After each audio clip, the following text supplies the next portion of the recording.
Bonjour à tous et bienvenue dans cette nouvelle vidéo. Alors il s'agira d'un dossier en deux parties. La première partie sera la présentation matérielle de ce produit qui est vraiment très très beau et très stylé. Et puis la deuxième partie ce sera la navigation dans le menu avec en plus le lancement de deux jeux, un jeu PS1 et un jeu PS2 pour vous montrer un petit peu comment ça fonctionne. Alors il s'agit de la PSX sortie en 2003. Alors c'est pas vraiment une console à la base, hein, dans le sens où c'est pas, elle fait console, mais on va dire que la nature même de cette machine, c'est avant tout un centre multimédia. C'est-à-dire que vous pouvez brancher le satellite, regarder la télévision, enregistrer sur disque dur les émissions télé, enregistrer et graver sur DVD, pardon, les choses que vous avez enregistrées sur disque dur ou gravées directement en DVD, ce que vous voyez directement. Donc c'est vraiment une très très belle machine qui permettait de faire énormément de choses, surtout par rapport à tout ce qui pouvait être télévision et aussi capture vidéo, puisque cette machine permet de mettre une entrée vidéo en composite. Donc vous pouvez très très bien brancher par exemple une Dreamcast dessus, vous pouvez très bien brancher toute console qui pouvait être en composite là-dessus et enregistrer directement vos parties de jeux vidéo. Voilà. Et éventuellement, elle fait aussi PlayStation 2 et PlayStation 1 puisqu'elle est rétrocompatible avec la PS1. Voilà. Et lecteur DVD, évidemment. Alors, on va dire que normalement, cette console se met debout parce que on va dire que de design, elle est beaucoup mieux debout, puisqu'on peut voir PSX directement écrit voilà, à l'endroit avec Sony. Vous avez une diode bleue ici de fonctionnement qui apparaît en dessous de Sony, et puis vous avez quelques diodes ici qui permettent de voir l'accès au disque dur, l'enregistrement disque dur et l'enregistrement sur disque. Voilà. Mais cette console pouvait se mettre évidemment à plat. Donc je vais la mettre à plat. Donc, désolé si c'est pas très si c'est pas très beau de manière esthétique sur la vidéo de faire comme ça. Alors cette machine est extrêmement lourde, je tiens à le signaler. Elle est quasiment au poids d'une Xbox première du nom, pour vous dire un petit peu le poids que ça fait. Voilà. Alors, vous avez devant le bouton de marche arrêt, l'éjecte, évidemment, vous connaissez, un bouton spécial pour dire qu'on veut quitter le jeu, les diodes qui sont aussi ici par rapport à l'enregistrement sur disque dur ou sur disque, sur support disque, et vous avez une petite trappe ici, voilà, une petite trappe qui montre l'emplacement pour la memory card 1 et 2, la Magic Gate, voilà, que ce soit PS1, PS2, les boutons de navigation Home, Up, Down, Left, Right et Enter, un port USB, un port Memory Stick Pro et qui, avec une petite diode, nous permettait de savoir quand le support était en fonctionnement. Voilà, vous avez le manche-disque en pleine face, voilà, type PlayStation 3 de l'époque. Voilà, donc on peut dire que ce manche-disque est un petit peu le papa de la PlayStation 3 première du nom, hein, quand elle avalait les disques de cette façon. Donc c'était vraiment très très bien pensé.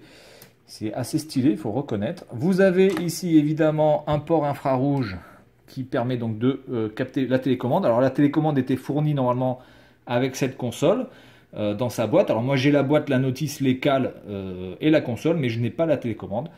Je la recevrai, je pense, plus tard. Mais bon, vous n'avez pas vraiment besoin de la télécommande de toute façon pour pouvoir utiliser cette machine. Voilà, donc tous les ports sont, enfin en tout cas toutes les fonctions sont devant.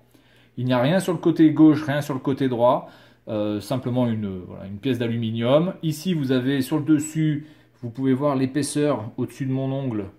Vous avez 5 mm de verre qui font toute la surface au-dessus. Donc c'est pour ça aussi que cette console est assez lourde. Et puis je vais vous montrer les ports arrière. Alors pour vous montrer les ports arrière, je vais être obligé d'utiliser cette petite boîte pour pouvoir faire support, parce que je ne vais pas pouvoir tenir la console pendant toute la présentation des ports arrière, surtout qu'il y en a pas mal. Et surtout que cette console pèse un âne mort. Il faut le reconnaître. Hop, voilà. Alors, nous avons évidemment pour mettre l'alimentation, hein, tout simplement. Donc c'est une alimentation une alimentation classique, hein, que vous avez déjà vu. Hein. C'est les deux trous, voilà, en forme de 8. Vous avez un port Ethernet, une sortie optique pour l'audio, un port série qui est ici. Vous avez la sortie composite, vous avez l'entrée composite. Vous avez l'entrée S-Vidéo, la sortie S-Vidéo et vous avez les deux connecteurs pour la télévision, pour le satellite, avec aussi les deux ports manette PlayStation 2 ou PlayStation 1. Ça marche sans problème. Voilà, donc cette machine est vraiment très très jolie. Elle permet aussi d'avoir le tout en un, c'est-à-dire centre multimédia, PlayStation 1, PlayStation 2, donc c'est vraiment agréable d'avoir tout dans la même machine. Bon, le seul problème, c'est que cette machine n'est sortie, comme vous pouvez voir, qu'au Japon. Hein. Il n'y a pas de version US et il n'y a pas de version européenne, évidemment.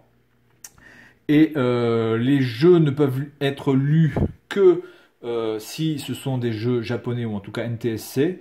Voilà. Je ne sais même pas si NTSC américain ça passe, ce serait à voir. Et par contre, vous pouvez lire normalement, vous pouvez lire toutes les régions de DVD, puisque j'ai déjà testé, mais en tout cas, pour les DVD, il n'y a pas de problème. Ce n'est pas limité que par zone. Voilà. Ensuite, vous pouvez voir ici qu'il y a marqué enregistreur DVD avec disque dur. Donc, c'était vraiment les premières machines qui permettaient vraiment d'enregistrer la télé directement sur DVD. Et c'était quand même assez novateur pour l'époque. Et d'ailleurs, le prix, je pense, était assez révélateur de cette nouveauté, puisque ça coûtait à peu près 650 $. 650 $ pour avoir une PlayStation 1 et une PlayStation 2 en 2003, alors que déjà en 2003, la PlayStation 2 est à la moitié de sa vie, que la PlayStation 1, c'est terminé. Donc c'était quand même une machine qui coûtait extrêmement cher. Et moi, mon premier enregistreur DVD, je ne l'ai eu qu'en 2006, il me semble, et je l'avais payé déjà pas loin de 200 €. C'était un Pioneer, ça coûtait déjà cher, et donc ça, c'était sorti 3 ans avant, ce qui explique aussi le prix. Alors le gros problème de cette machine, avant tout, c'est que elle est extrêmement fragile.